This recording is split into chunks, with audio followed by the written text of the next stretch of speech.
Yes, a lot of activity, Ben, but it all looks to be under control. Interesting scene at the moment. We've got the back end of the Sato race car there, covered in all its extinguishment and just about to be wheeled away to have the engine removed and no doubt to be dissected by Honda. We've got the spare car in the middle, of course, with nothing on the back at all, because that's now on the Sato race car, the entire back end assembly.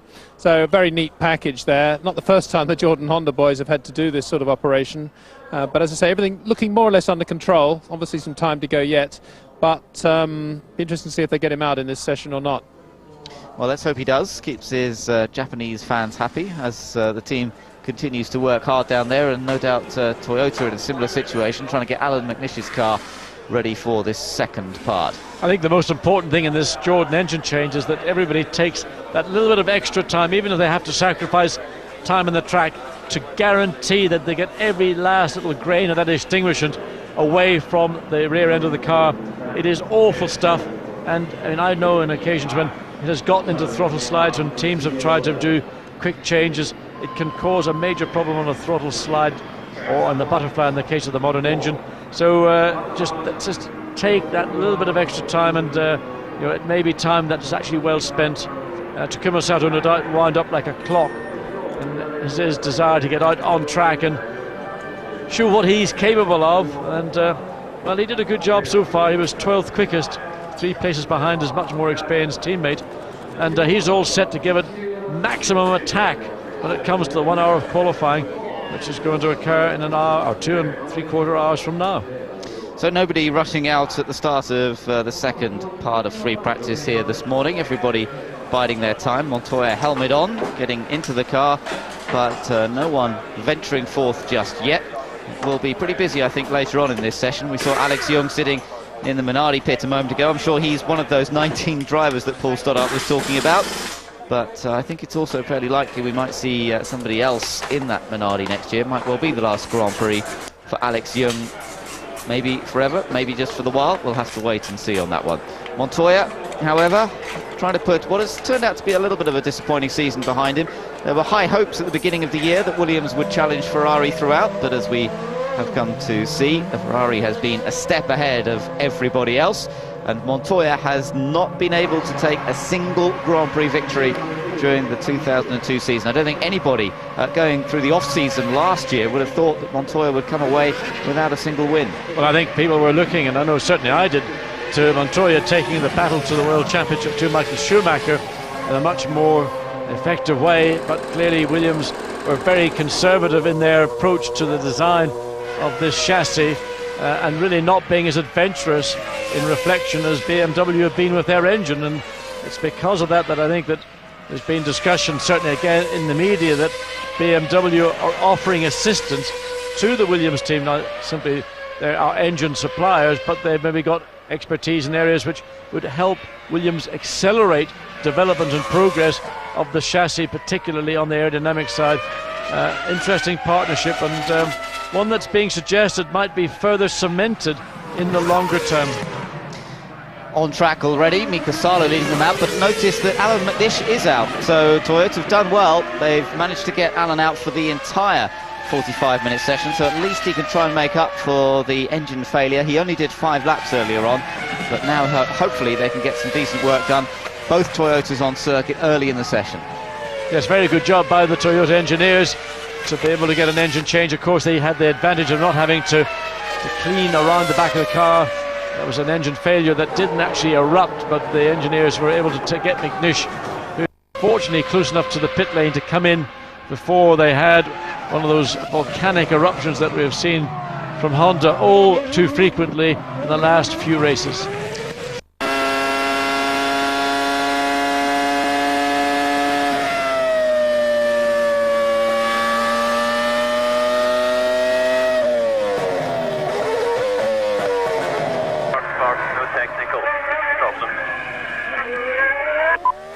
Okay, Alan, box.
We had a diff sensor fail towards the end of the last session, so we stopped that session early to change it, and that involved taking the gearbox off, so it's taken a little bit of time.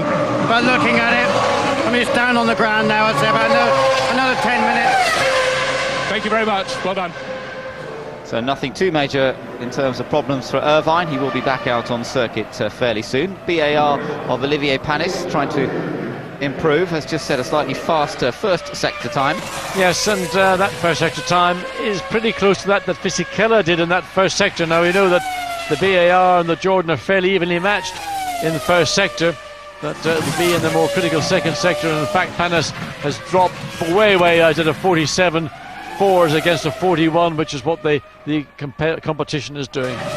So let's watch Barrichello, and he's thoroughly relishing driving the 2002 Ferrari here at Suzuka, winner of the last two Grand Prix in Italy and in the United States, and this weekend battling no doubt with Michael. I think Michael very much sees Suzuka as his territory with the performances we've seen from him in recent years, but Rubens I'm sure will give him a bit of a battle, and he's never qualified on the front row, so great opportunity for him to do that here today. And you could just watch, Barrichello can pretty much put the Ferrari in any part of the racetrack he chooses. Well, that sounded pretty near to flat out, I have to say, and it's the Ferrari drivers that look more confident than any others through that daunting left-hander. Well, that's all about the downforce, the grip the car has. You can only do that if the car is underneath you.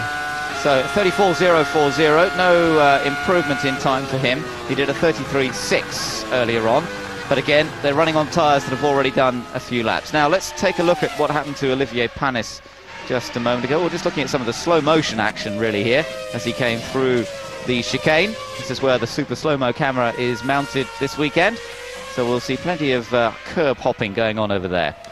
Well, Panis continues on a lap as we go to teammate Villeneuve as he comes through the second part of Degner, down now into this quick right curve, and you're almost immediately on the brakes on the exit of that corner, and that's possibly why we see a lot of drivers just locking up. They're just keeping the throttles open to the very last minute. Now into the long double right of 12 and 13, straightens the car up to get into the first part of Spoon. That's where Barrichello's Ferrari looks so good. He could place the car on the curb and tons of grip. Yeah, very good out of there. Villeneuve, though, this is where they said that they were suffering on the middle sector a little bit. I wonder if he'll improve things. 43.1 on that middle sector, so they're still not really looking that quick through that section. No, if they're not in the middle, or sorry, low 42 seconds, they're not even at the races today. So why both BARs are struggling there, we are still completely as mystified as I think the team is. David Coulthard, in the meantime, well, he's just gone out. He did a reasonably good sector time, that first sector, but come straight back into the pits. So as we look at Montoya being pushed back in, he's driven in as well.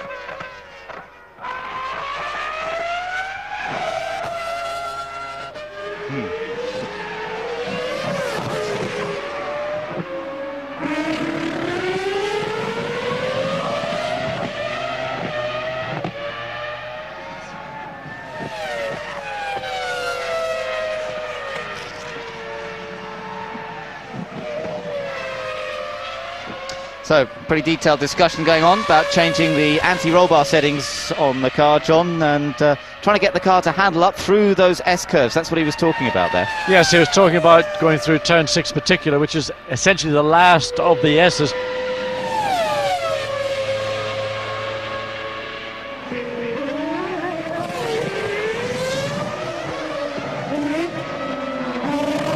He's softening the bar, which should give him more bite. More front wing, definitely going to give him more front grip. He's going to end up with a car that'll pivot on its nose.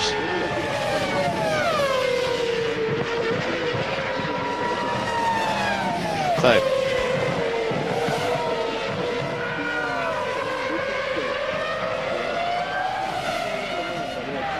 Well, it's all going in the direction of a very pointy car. And bear in mind that he's on tyres that have done a fair amount of laps. But of course, this is all essentially work for the race rather than for out-and-out speed from one single flying lap. All that's okay at the moment.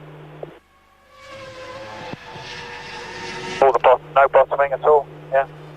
It's touching a little bit. Still through 130R or just everywhere else? Everywhere else. 130R, I tried the last lap flat and I pushed on the, without lifting the throttle. So the dip or anything would have changed and just hold on the brake and it was much better. Just all the car. I think all the way up the hill is about where I'm sitting. What do you see? So just talking about how the car's hitting the road. And also interesting there, he was talking about taking the left hand of the 130R and saying he kept his foot flat on the accelerator, just perhaps modulating a little bit on the left foot brake, and that made it better with how the differential setup works as well. Eddie Irvine again, corner coming out of Spoon corner, just will come back to that, Ben, but going again across the track left to right. We've seen Irvine on Jaguar particularly doing that a number of occasions during the year. But the complexities of a modern Formula One car is that they've got the ability to sort of tune the car not just for the entire lap. Again, watch Irvine just behind. There he is, side to side, but also to try and get the best out of the car in each individual sector, which, of course, Sector 1 is what he was talking about. This is the beginning of Sector 1 through these sequence of lefts and rights, and it's critical to have good directional change, but not only that, you've got to have a front end that gives you a good turn in so as you get the line that you want, but ultimately you've got to have a balance in the car that enables you to use that balance to open the throttle. Now out of 6, and this is coming into the long 7 and 8 through the Dunlop curve, and Eddie Irvine now just trying to get up to speed, putting a bit of temperature, a bit of energy into the tyres. Yeah, well, that was the area that Montoya was saying he had so much understeer. That's what they're trying to cure. I wonder if they'll go the right way. De La Rosa, meanwhile, is looking to improve on this lap. Eddie Irvine's teammate slightly further round the lap at the moment. Currently down in 15th place, but set to improve on that when he completes the final sector. Irvine really picking up the pace now, having cleaned his tyres or done whatever he was doing a moment ago with his weaving around, is now sticking resolutely to the normal racing line. And De La Rosa has improved. He's gone into the top 10 and he is 10th quickest, so both Jaguars now in the top 10. Irvine still 8th, not recording a time on this particular run. Again, this going side, I don't know why he feels he has to do that. He's not on a lap that is of any significance. He's 6.6 seconds away, yet he still feels the need to go side to side to keep the temperatures. Maybe he's just trying to build up the pressures to get them to the level, and Michelin are very sensitive to pressures here because of that very quick need to change direction. Again, comes down the pit straight, side by side. Yeah, it's slightly odd that. I don't quite know what he's up to, but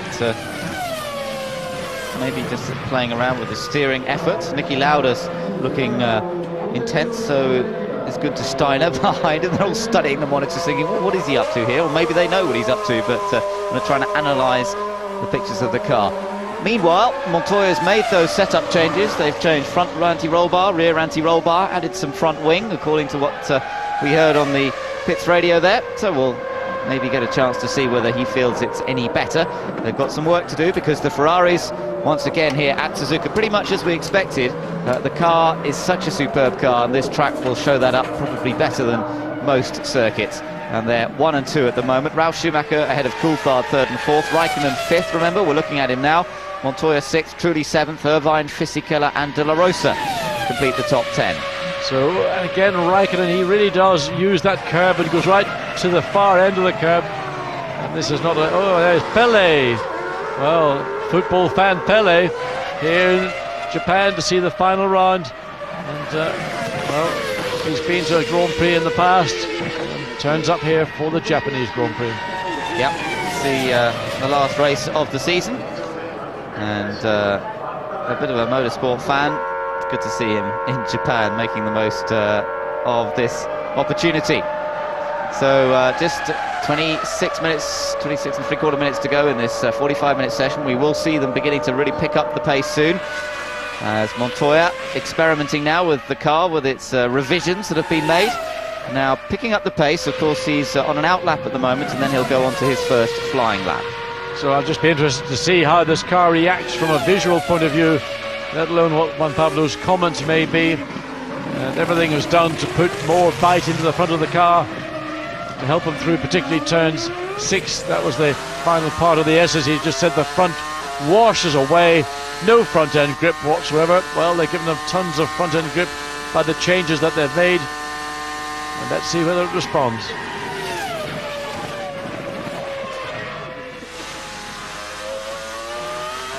Through the first part of the S's now. Listen to the engine.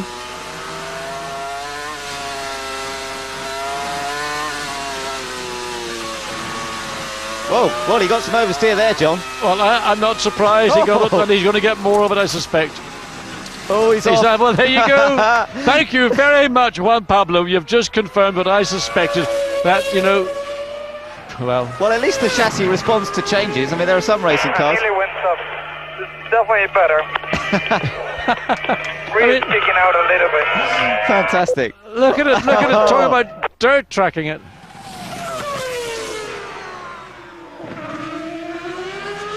Well, he said it's definitely better, despite the fact that he nearly went off there. And of course, he's still running on used tyres, isn't he, at the moment? Yes, and there's no question, I'm sure, when he goes and puts a new set of tyres on, the characteristic of the tyre will actually blend to the changes on the car, and it will not be as obvious. And he says, oh, it's much better. I mean, it looks awful. And clearly, on that set of tyres, it is of no consequence whatsoever, as Dickie Stanford sits on the pit wall and observes what's going on. But just going back to the Jaguar thing, we've had it back from Nicky Lauda, that the team and Nicky on the pit wall hasn't got a clue what Irvine was doing, going all across the track, left to right and back again. Well, it's nice to know we're not the only ones then struggling to work out what Eddie's up to here today. Coulthard's coming out on a very worn set of tyres, so don't expect any dramatic improvements in his time. He's 4th fastest at the moment, but waiting an opportunity. I wonder if they will run new tyres at the end of this session, if as Ron Dennis said, they're going to be busy conserving tyres for qualifying and for race, and they may well decide not to run new tyres. But then, of course, you're at the risk of a car that changes completely in handling characteristics as soon as you bolt new tyres on at the start of the qualifying session. Yes, and that's the critical thing, to get a car that works for one flying lap, and you're going to use, well, I suspect if you can get away with using 3 sets of tyres, then most teams might choose to do that. But if you have to go down the 4-tyre route, that's 4 runs, then you are marginalising your options come Sunday's Grand Prix. And I'm sure that both Michelin and Bridgestone are acutely aware that whatever they do in a single flying lap will have no relation to what the car will do over a period of 20-25 laps on a set of tyres. So Ralph makes his way back into the pits now, and it's all fairly quiet. We've still got 9 cars on track, so nearly half the contingent's actually on track at the moment. Like the change, made the change of direction, more nervous, maybe give Gay slightly more grip, but as well the front cleaned up a bit more, so end up touching more. It's quite a hot bump. Well, he's hitting the road more now. We'll be touching more. We made a mistake, closed up the wrong packer. Well, that's unusual, put the wrong packer in. But just to go back to the pit stops as we ride with Takuma Sato, who has improved in that first sector with his new engine, but not the more powerful engine that he would have been using for qualifying. This is effectively a race spec engine, so he'll lose out on top speed and in acceleration, but improvement in first sector. What's happening in sector 2? Another improvement from Sato, so he might make himself a top 10 driver. Whoa, and pretty committed through 130R as well. Yeah, that looked very impressive through 130R. Well, you know, we've said he's been brave all year. Take nothing away from his courage, and he was sounded like he was pretty much flat out through there that time. Let's just see where this puts him. 12th fastest. Yeah, finally I think we might see Olivier Panis get it together, because in fact he's gone 9th quickest, and that's a huge lump, and somewhere or other BAR have now found that losing, or the time they were losing in that middle sector, because Panis was matching, in fact exceeding the time of Takuma Sato, who is 13th quickest, but Panis up to 9th and into the top 10 for the first time today. Barrichello on circuit as well, as you can see, although not for long, because he comes straight back into the pits once more and awaits his time. He's done some 12 laps today. Now, there's the view with David Coulthard coming up towards the quick left-hander. Well, that looked pretty quick as well. I'll have to say, engine note didn't change a great deal through there.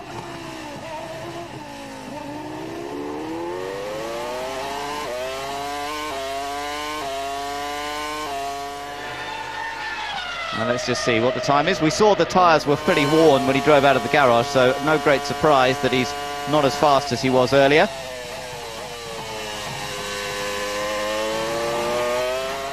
I think it's quite interesting to watch what McLaren are doing, because last year both Coulthard and Hakkinen on two-stop strategies went deeper into the first and second pit stops than Michael Schumacher or Montoya for that matter did. In fact, Schumacher stopped relatively early, but also remember McLaren last year were on that Bridgestone tyre, this year on Michelin, so it's a big learning game for McLaren and how the Michelin will cope with the irregularities of the Suzuka circuit.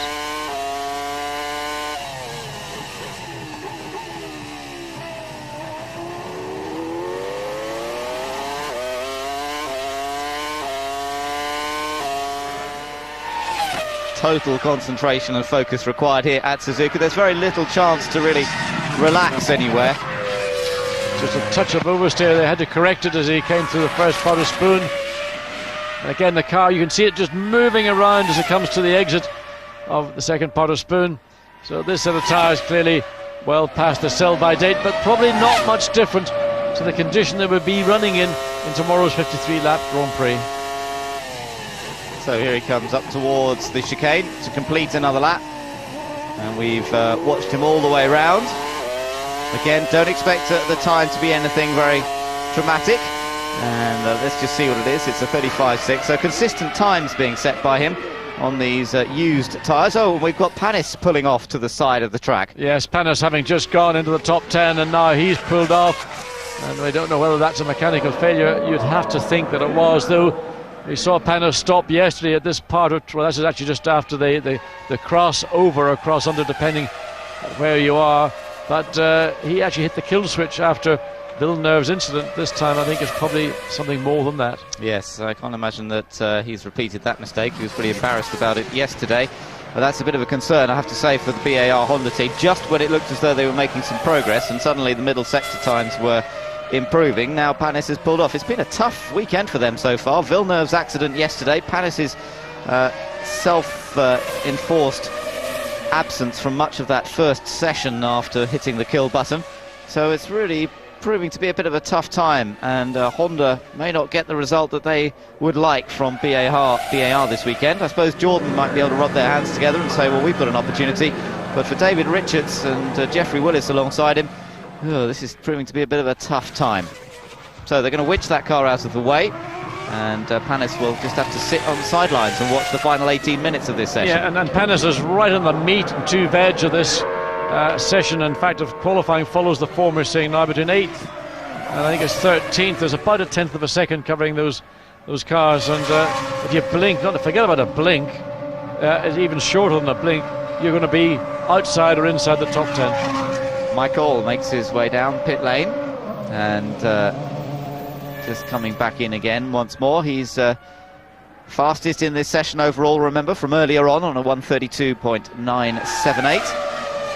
All looking very composed, very comfortable for him currently, as Olivier Panis thinks, well, that's not really the way I wanted to spend this morning, sitting on the sidelines. His last Grand Prix for BAR Honda before making the switch over to Toyota, going from one great Japanese manufacturer to another. Great rivals, of course.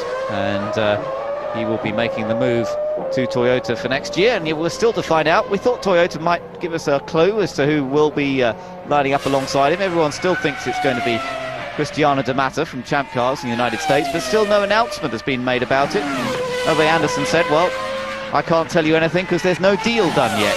And De Mata last week in Miami, where he wrapped up the Champ Car title good and early, also saying, well, as far as I'm concerned, there's still no deal in place. Yes, Ove Anderson in the press conference earlier in the weekend being asked, is the decision about the driver choice to do with marketing reasons, or is it to do with talent?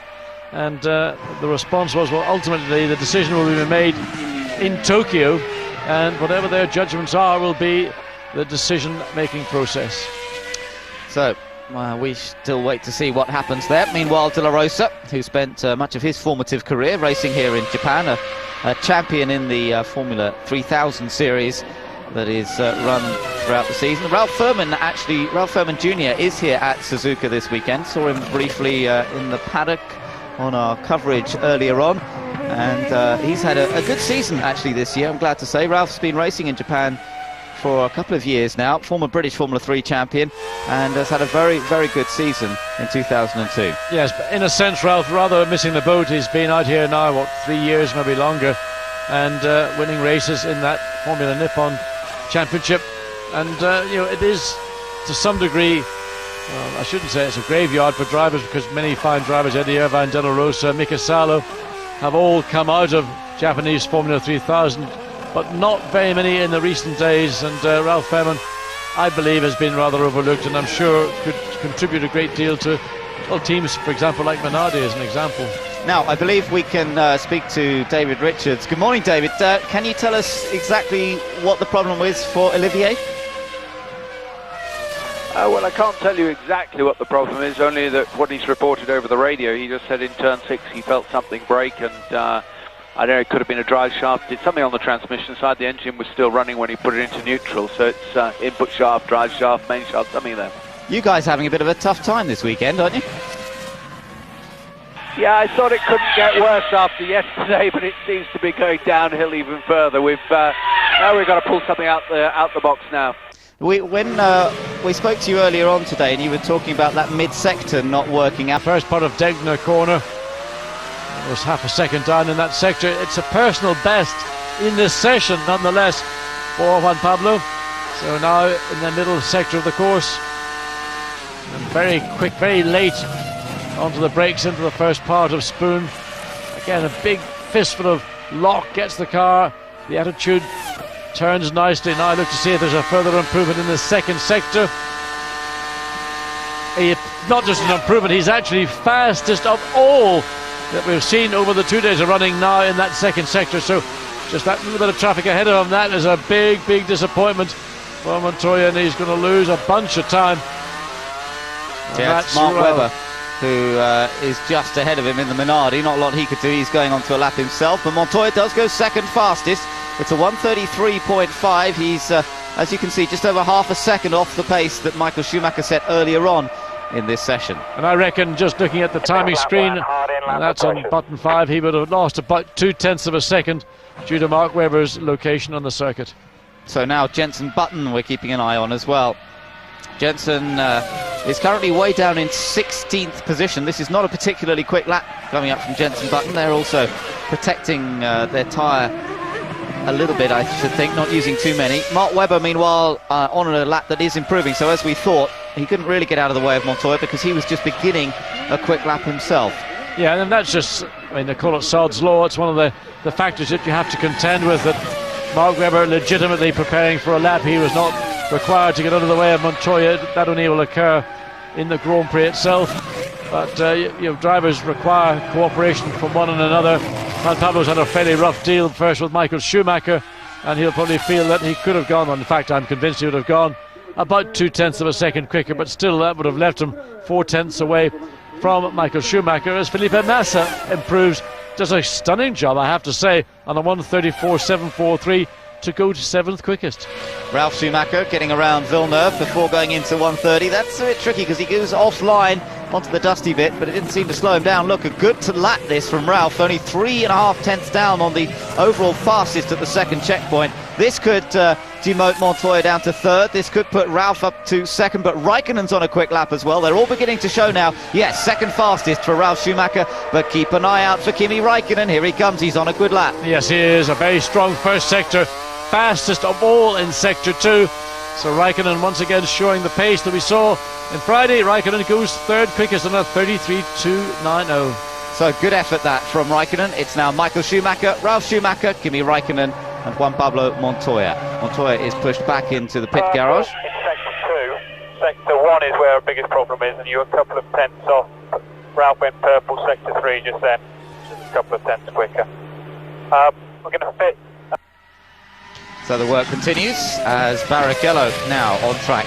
let's see what he can do. He's 5th fastest at the moment, but personal best through the first sector, 31.9. That seems to be around the pace that McLaren and Williams are doing through the first sector, but Michael Schumacher still seems to have about a 0.3 of a second advantage through those first part of the lap. Still half a second away from Michael's time, but that should see an improvement in position. Barrichello in 5th place, only a 1/10 of a second slower than Juan Pablo Montoya, and about 0.3 and a bit slower than Kimi Raikkonen for 3rd place.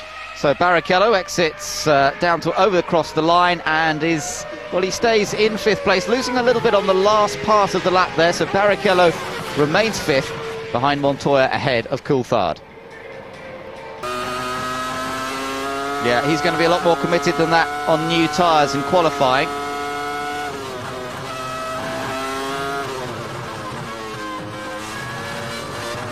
Still very impressive to watch through the second Tegner, running a bit wide there. Yeah, I mean, not just impressive, but that just shows you what Michael Schumacher can do. Runs the curb, rides the curb, very easy to get the car deflected by those curbs, but just keeps it straight. Doesn't go out as wide, well, just there, I mean, almost as wide as Barrichello, but watch him into Spoon. Oh, he's struggling a bit here, not getting that second part of Spoon quite as neat and tidy as he would have liked. Looking at the sector times, well, no improvement from his personal best. He was half a second down the first sector. Now he's lost a second in that second sector, and it's almost not no point in continuing the lap.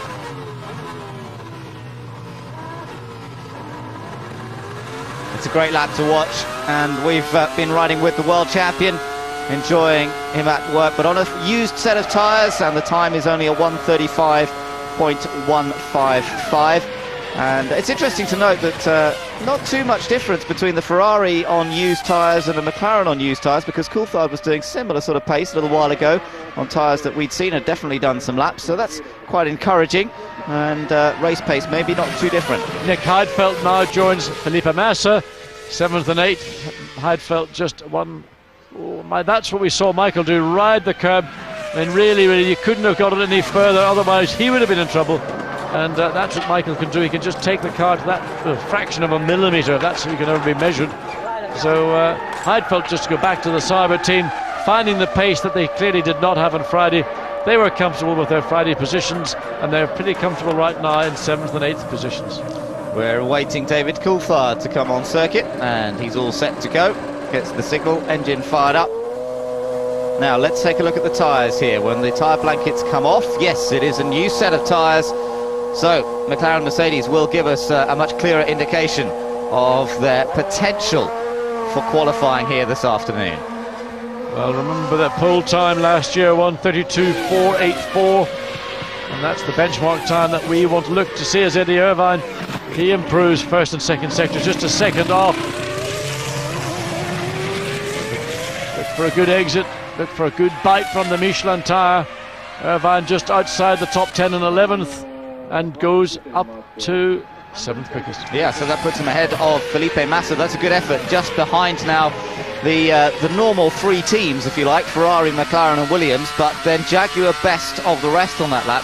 Now I don't know whether he had new tyres on, he may well have done. So the battle is going to be incredibly intense behind the top 3 teams, I think. We're going to see once again gaps measured by just thousandths of a second. Certainly that's what Eddie reckoned yesterday, and qualifying is crucial here, with it being possible but pretty difficult to overtake. Yes, I think outside of the top 3 teams, then we're going to see the Renaults, Saubers, Jaguars possibly, if they can get their race or their qualifying setup right, which they failed to do in America. And that battle for sort of 7th through to 15th is going to be probably the toughest qualifying for those drivers that they're going to experience all year. So De La Rosa coming up to complete the lap. This is not a particularly quick lap. He may well not have put new tyres on. Meanwhile, Fisichella's going quickly, so might be a new set of tyres on the Jordan. 35.7 there for De La Rosa, and the used tyres not providing a particularly quick lap for him.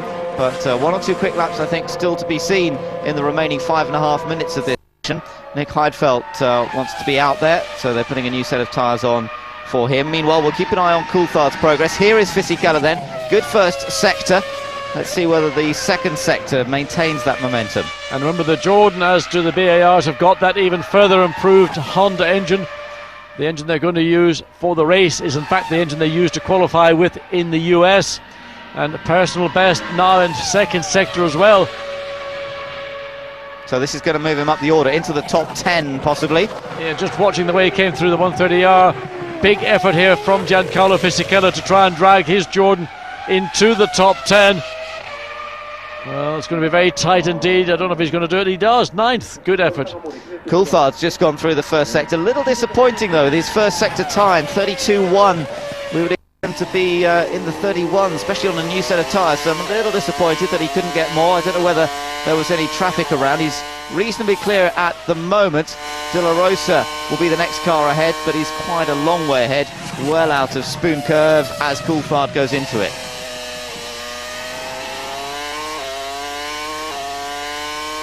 So hard on the power here, and let's just see the second checkpoint time as he comes across it here.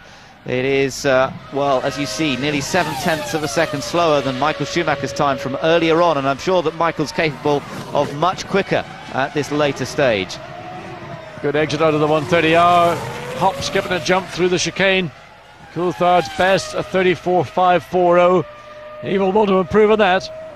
33.636, so 5th fastest for David Coulthard, but it's not as much as I might have hoped. He's still some way off the fastest time that's been set by Michael. And of course track conditions can change a little bit, perhaps the track not as quick as it was earlier on, but I would expect it to be in fact getting faster and faster as Kimi Raikkonen prepares to come out. Again, let's try and get a view on the tyres if possible as he comes out. Well, he certainly had a new set of tyres on the last time we looked into the garage, and I don't think Raikkonen has been out since we saw him that time. They cut back to fans of all ages here, supporting Takuma Sato, no doubt, but Juan Pablo Montoya on another run. Well, in fact, this is an out lap. They cut back again to Barrichello, and with 3 minutes remaining, still a lot of cars in the pits. Maybe they are into this tyre conservation. We're concerning themselves really more for qualifying, but ultimately for Sunday's 53 lap. So Barrichello and is about to head out. Raikkonen, I just saw, will be coming out on tyres that have already done a lap or two, as Barrichello's been pretty quick through the first sector, not fastest overall. Still Michael Schumacher's time from earlier on today, 31.6 through that first sector. He's half a second down. Yeah. And well, 33.688 against a 32.9, so he may make an improvement. Coulthard certainly very much within range, 0.02 of a second away. So Coulthard, Barrichello may swap positions 5th and 6th. No, he doesn't. So Barrichello stays in 6th place now. Michael Schumacher, Ralf Schumacher, then Raikkonen 3rd, Montoya 4th, Coulthard 5th, Barrichello 6th, Irvine 7th as we ride once again with Juan Pablo Montoya. Well, through the field, Jacques Villeneuve has improved, and he could also be on course for a top 10 slot. No great improvements in the first part of the lap here from the Colombian, but useful experience being gained as to the setup of the car for when they do come out in qualifying.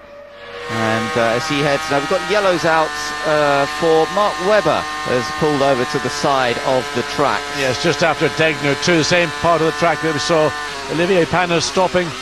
So the Minardi out with just 1 minute and 20 seconds remaining. Montoya coming round to complete the lap. No, he's coming straight back into the pits. And as a quick run in, there is Webber's car over to the right-hand side. But Ben, big news of the day. Takuma Sato, 8th quickest, faster than Fisichella. That's a good effort from the Japanese driver. Great stuff, but this is worrying for Webber. This is not a good time to have a mechanical problem. Okay, they've got a little bit of time before qualifying, but still bad news for Minardi. He had a tough time last time out in Indianapolis as well. Let's just see. Well, he just coasted to a halt, didn't he? Yes, I mean, that may not be an engine problem. It could be another drivetrain problem. It could be something to do with hydraulics, electronics, whichever. But Kimi Raikkonen on those fresh tyres. We saw how committed he was yesterday when he was doing those stunning laps, and expect to see something pretty special from the Finn. 31.6 is that first sector time, and he's coming into that zone right now, but he's slower by 0.8 of a second. He is driving hard though, but this wasn't a new set of tyres. I did notice that when they did take the tyre blankets off, they had done at least 1 or 2 laps, these tyres, so perhaps that edge, I think, will make quite a difference in qualifying. And he can forget about it now because he's lost it all in that hairpin bend in the middle of the second sector. He may choose to continue. The flag will be out when he comes round. The team may still want information. They may have made a change to the car, so they'll seek that information, let him take the checkered flag, and then do one more lap just to confirm that information. So the end of free practice. Next time we see the cars on track, we'll be in the battle for grid positions. Kimi Räikkönen currently third fastest. I don't think this won't be any improvement for the Finn. Let's just watch him come around towards the last part of the lap. Automatic gearbox changing down through all the gears there, down from 7th to 2nd gear. Now, is he staying out? Yes, he is. He will complete the lap. Across the line he goes. Kimi Räikkönen on a 1:34.813, stays third fastest. Yes, he lost the bulge of that time. In fact, down in that hairpin bend, we saw him run very wide. Here's a replay of that incident. Comes in, gets it locked up, overruns the corner, gets onto the dirty-ish part of the corner, the outside, and from that point onwards it was all over. This is Michael Schumacher again in Degner corner. We saw him getting a bit wayward. Now, whether that's the same incident we watched a few moments ago, I think it might have been a second one. Eddie Irvine pulls off the side of the track, and that's just down at the exit of the pit lane going into turn 1. Oh dear, so not only Minardi having in fact problems. It's not a side, beg your pardon, it's on the exit of Spoon. It's on the back, so I'm looking at we've got the circuit map and I'm looking at the wrong end of it. So it's again at the end of the straight just before 1:30R. Same place that Sato pulled off, isn't it, earlier on today? And this is the exit of Spoon. So Eddie comes around. What's the problem? Oh, that's the problem. Oh, dear me. Now that's a lock up at the rear, and that's a scary thing. So Irvine very wisely quickly gets out of gear, and a major lock-up engine problem or differential problem, we can't tell from that, but something that an early wake-up call, and one would suspect more likely to be an engine problem. We've seen, in fact, a similar thing happen to the Jaguar, I think, as Eddie says, come on, that's the international sign, don't mess around with my car, the session's finished. So pushing it onto the grass, the tyres get clogged and choked with grass. Well, Eddie's familiar with the Japanese marshals. He's spent enough time out here. He knows how to communicate with them. Well, certainly does in Roppongi anyway. So Michael Schumacher fastest once again in this free practice session, and just finishing off the session himself. Let's take a look through the times from the second time session. Michael Schumacher fastest for Ferrari, and a good advantage, but that was gained in the early part of the session. He wasn't really setting quick times towards the end, but just what is he capable of? We'll have to wait and see in qualifying. Ralf Schumacher second, then Kimi Räikkönen. Montoya fourth, ahead of Coulthard in the second McLaren. Barrichello down in 6th place, perhaps not using new tyres at the end of the session. Irvine 7th, but a problem there at the end. Sato a good 8th place, ahead of Jenson Button, who moved up, and Felipe Massa. Then Fisichella in 11th place, the second Sauber, Heidfeld in 12th. Villeneuve did move up a little bit towards the end of the session there, as they try and solve their problem of trying to get through that middle sector quickly. Trulli only 14th, but again probably not using new tyres. Then Panis and De La Rosa. Salo ahead of Webber, but Webber ahead of McNish, despite the fact they did get the Toyota out for that second session after engine problems. And Alex Young 20th and last. So that's how the times have gone this morning. The fun fair still in action here at Suzuka, but we can now look forward to the build-up to qualifying. What I think was interesting is in the bottom half of the field that there's been a swing from a bias towards the Michelin tyre to the Bridgestone tyre, and that's probably because as the laps have been recorded, the tyres have gone and done maybe longer runs and longer cycles, that it appears that the Bridgestone tyre is suffering less degradation than the Michelin tyre, and I think that will be of comfort to those Bridgestone teams, because come Sunday's Grand Prix they know that they're going to be in with a shout. But what will matter, of course, is in the qualifying session whether the tyre will perform sufficiently well to give them the grid position to take advantage of that slightly better race tyre performance. So Olivier Panis waiting for his ride back to the pits, and they can hopefully get that sorted out. There is Takuma Sato, great to see him. He did a good job there, getting inside the top 10, 8th fastest, and sporting the new Takuma Sato cap that Andrew Gilbert-Scott was telling us about earlier. So let's take a look back at some of the fun and games from that session.